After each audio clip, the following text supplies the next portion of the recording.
In front of me is Honor Magic 6 Lite, and today I would like to show you how you can set up screen lock.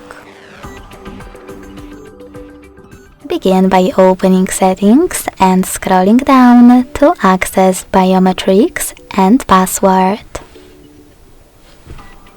Now tap on lock screen password. And if you don't want to set up a 6-digit PIN, click on Change Unlock Method and pick one of those: 4-digit PIN, custom PIN, pattern or password. Now it's time to create it and repeat it to confirm it. When you finished, select Done at the bottom right corner.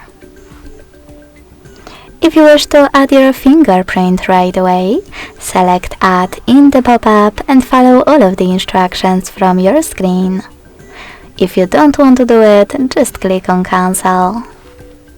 So finally, when I switch off my screen and turn it back on, I can see that pattern is required. Thanks so much for watching. If you enjoyed this video, don't forget to leave a like, comment and subscribe. Bye!